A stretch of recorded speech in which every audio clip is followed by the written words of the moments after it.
ஓம் ஸ்ரீ குருப்யோ நமக. நன்றாக குருவாழ்க, குருவே துணை. பரபிரம்ம ருத்ர காயத்ரி ஞான ஸ்தலத்தின் நண்பர்களுக்கு வணக்கங்களும் வாழ்த்துக்களும். இந்த பதிவு கன்னியா லக்ன நண்பர்களுக்கு 7 நாட்களுக்கான பலன். ஜனவரி 13 முதல் ஜனவரி 19 வரை, சனிக்கிழமை முதல் வெள்ளிக்கிழமை வரை உள்ள நாட்கள்ல சந்திரன் எந்தெந்த நட்சத்திரத்தின் வழியாக பயணிக்கிறாரோ அதன் மூலமாக நமக்கு என்ன பாவ செயல்களை செய்து நமக்கு பலன்களை தருகிறார் என்று பார்க்க இருக்கிறோம். கிரக நிலைகளை பொறுத்த வரைக்கும் கன்னியா லக்னத்துக்கு ஜனவரி 14 முதல் சூரியன் 5ஆம் இடத்துல இருப்பாரு. செவ்வாய் புதன் 4ஆம் இடத்துல இருக்காரு. ஜனவரி 19ஆம் தேதி அன்னைக்கு 3ஆம் இடத்துல இருக்கிற சுக்கிரன் 4ஆம் இடத்துக்கு மாறுறாரு. 6ஆம் வீட்டுல சனி இருக்காரு, 7ஆம் வீட்டுல ராகு இருக்காரு, 8ஆம் வீட்டுல குரு இருக்காரு, லக்னத்திலேயே கேது இருக்காரு. இந்த கிரக நிலைகள்.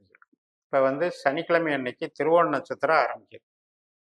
நம்மளுடைய பூர்வ புண்ணிய ஸ்தானமான மகர ராசியில சந்திரன் சந்திரனுடைய நட்சத்திரத்துல நண்பகல் 12:50 வரைக்கும் இருக்காங்க. அப்ப மனசுல பக்தி, ஆன்மீகம், பாசம், நேசம், உறவுகள், கணவன் மனைவி ஆகட்டும், குழந்தைகள் ஆகட்டும், சொந்த பந்தமாகட்டும், ஒரு சாஃப்ட் நேச்சரா உறவுகள் நமக்கு பலனை கொடுக்கும், நன்மைகள் நடக்கும், கலை உணர்வுகள் மேலோங்கி நிற்கும், இன்பம், அது போக கலை சார்ந்த நன்மைகள் மற்றும் நமக்கு மகிழ்ச்சி கிடைக்கும். 12:50க்கு மேல செவ்வாயினுடைய நட்சத்திரம் தொடங்குது. செவ்வாய் கிரகம் நமக்கு 4ஆம் வீட்டுல இருக்கு. அதனால கொஞ்சம் படபடப்பு, கொஞ்சம் முன்கோபம், சகோதர வழி அல்லது உறவினர் வழியில பேசுற பேச்சுல கொஞ்சம் ஒரு ஆவேசம் தென்படும். அதாவது செவ்வாய் அப்படிங்கிறது கொஞ்சம் அதீதமான அவசர புத்தி அப்படிங்கிறத வச்சுக்கலாம். அவர் கேதுவுடைய நட்சத்திரத்துல பயணிக்கும் போது ஏற்கனவே அங்க லக்னாதிபதி புதனும் அங்க கேதுவோட நட்சத்திரத்துல செவ்வாய் புதன் சேர்க்கை பெற்றிருக்கிறாரு.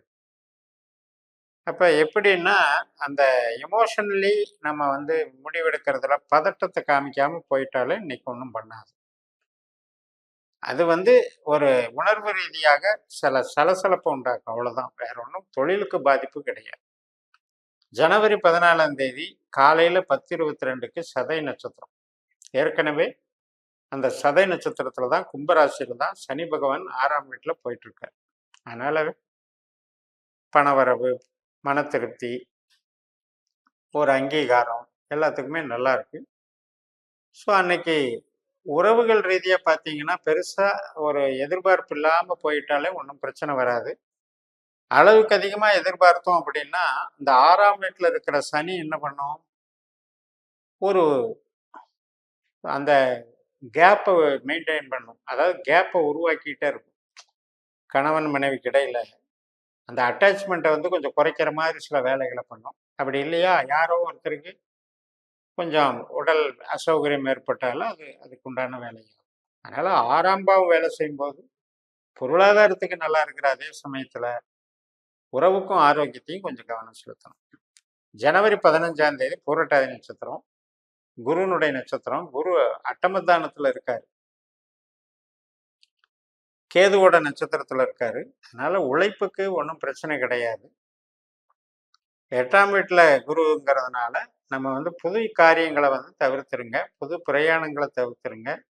தந்தை வழி மற்றும் ஆன்மீக வழி, பூர்வீக சம்பந்தப்பட்ட வழி, இதுகளை எல்லாம் பெருசா அந்த லைனை இன்னைக்கு எடுக்க வேண்டாம். அதுல இன்வால்வ் ஆகாம இருந்துக்கிட்டாலே பெருசா ஒன்றும் பாதிக்காது.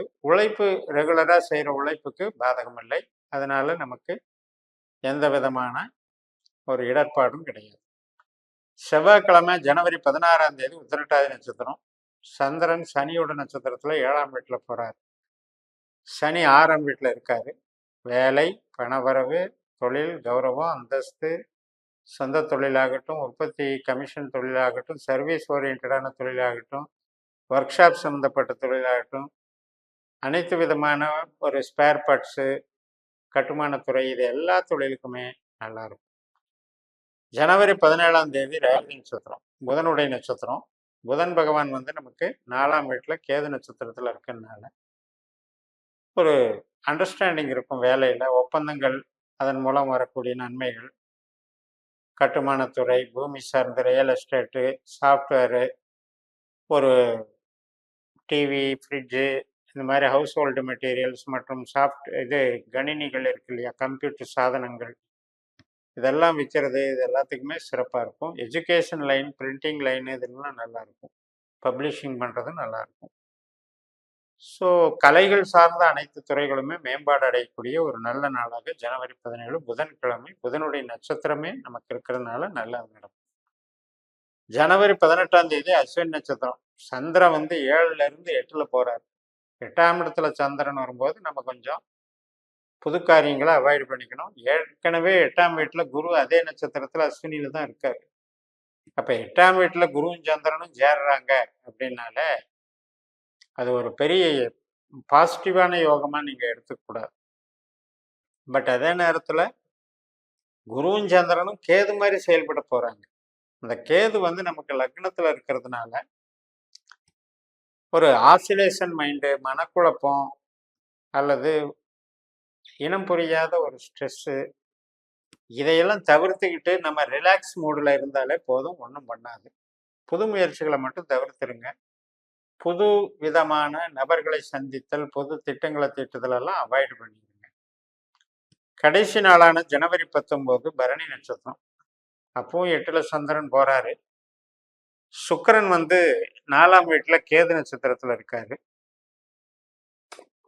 8ஆம் வீட்டுல இருக்கிற சந்திரன் சுக்கிரனை போல செயல்படுகிறார் அப்படின்னா, புதுசா ஏதாவது ஒரு திட்டங்கள் வரும்போது அதுல யோசிச்சு செயல்படணுங்கிறத சொல்லாம சொல்றார்.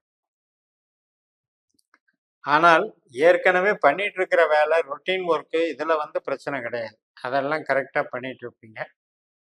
அதுக்கு ஆர்டர்ஸும் நல்லா இருக்கும், ஒர்க்லோடும் கிடைக்கும், நல்லா பண்ணலாம், வளர்ச்சிகள் நல்லா இருக்கும்.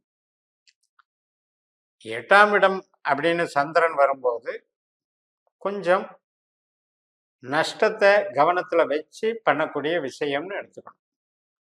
இப்போ ஏற்கனவே ஒரு ஒர்க்கு ரெகுலரா போயிட்டு இருக்கீங்க, நீங்க ஒரு சம்பளம் வாங்குற வேலையில் இருக்கீங்கன்னா அதுக்கு ஒன்றும் பெருசா பாதிப்பு கிடையாது. ஆனா உடல் சோர்வு, தேவையில்லாத ஒரு வேலைக்கு 2 வேலை செஞ்சிடணும்னு ஒரு அலைச்சலை கொடுக்கும், அவ்வளவுதான், அதோட போயிடும்.